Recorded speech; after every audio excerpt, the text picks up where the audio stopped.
Wind up the cord. I'm trying. Get the cord wound up, okay?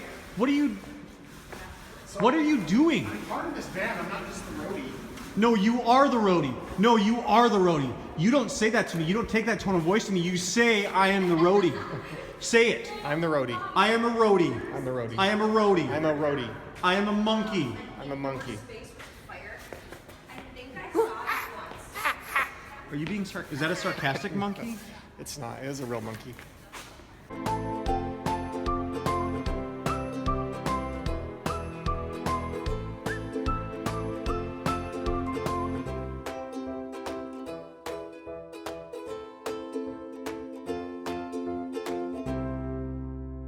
I'm here at a parking garage. I'm Chris's roadie. I'm not playing with him tonight because we never play together. But we're getting ready to play music for a bunch of people that are doing yoga. So I don't know that you can get more original than that. Live music, Volkswagen van, parking garage, lights, people dressed up doing yoga.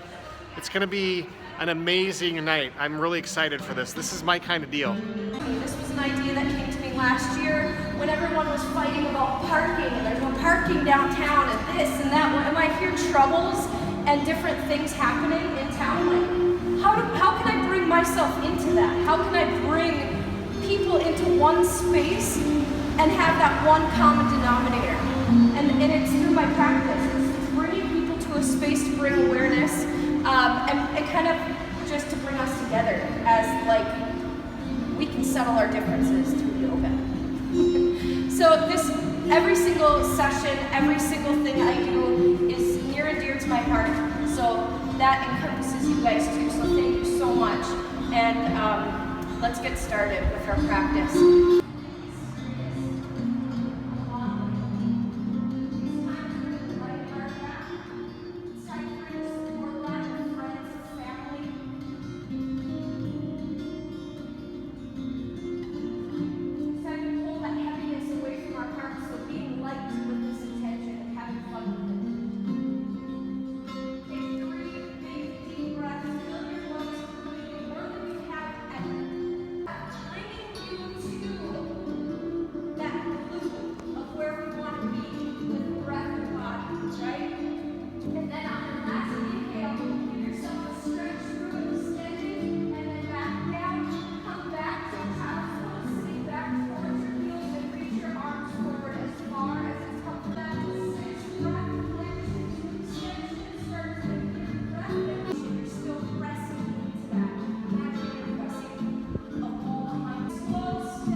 Living a good story. Living a good story.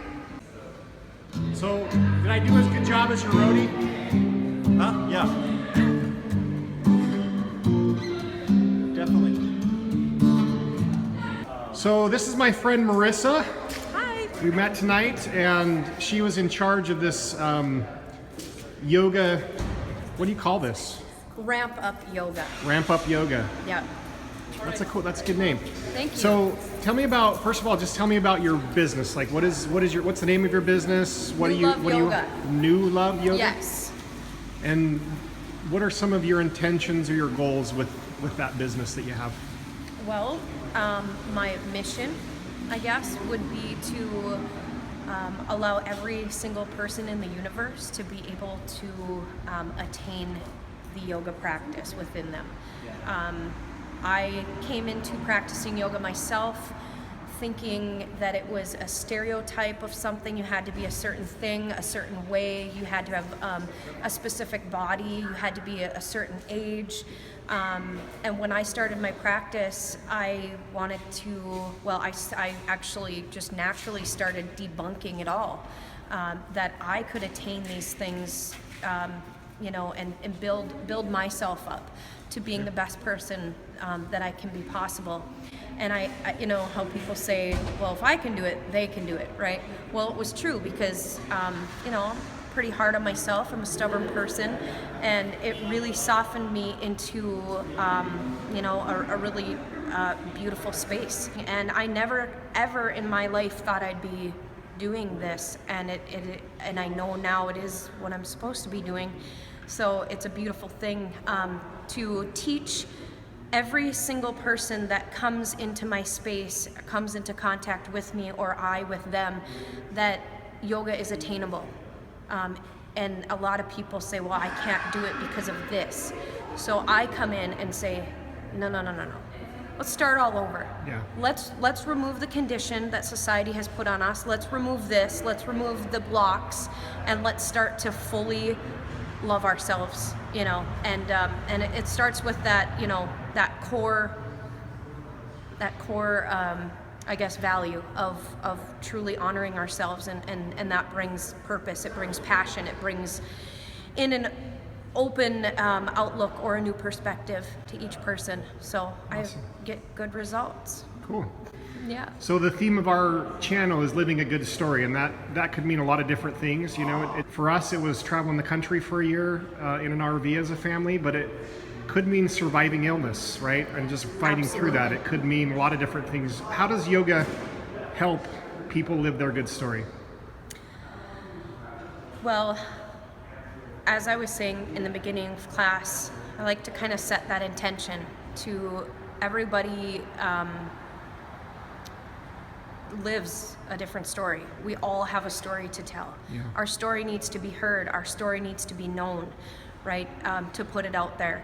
So I guess the practice of yoga really allows you to be living that truth of your good story. Yeah. So it's very, very powerful. The power of intention, the power of the present moment. Those things start to transcend into practically a lifestyle. And so yoga isn't something we go to. Like, I'm going to yoga class, I'm gonna go find yoga, I'm gonna go, get these yoga pants and I'm gonna do yoga, and then it's all yoga. It's like, no, actually what it is that you go to a class and you're led by somebody, and hopefully you resonate well with that person, that you can find yoga within you. So you can start living your truth and start to tell your story. And sometimes you have to start a new story. Yeah. And that's a beautiful thing. That's It's true. like, instead of turning a page or, starting a new chapter, you have to close that book completely, start a brand new book. That's great. I love that. Yeah. So how did you come up with the idea of doing yoga in a parking garage with the backdrop of music and art and Volkswagen vans? Because that's pretty original. Well, I have it going through my head all day long. It's crazy. I'll come into a space like a grocery store will redo one of their parts, and it'll be this nice big wood floor, and I'm like, oh, we should do yoga here. And it just comes with that idea. And so I believe the troubles that our city has gone through in different spaces, that they're going to get rid of a park, or we don't have enough parking, and we have like 3 huge parking ramps right downtown, right? Yeah. So it's allowing people to know that it's here if they need it. Okay. And then to make something fun out of it, bring yoga and people together in one space.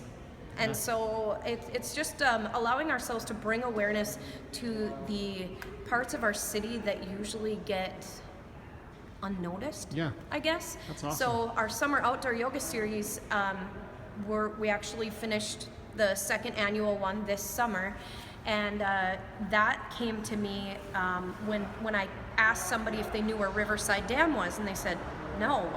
And they've lived here for 15 years. And I'm like, you don't know where Riverside Dam is?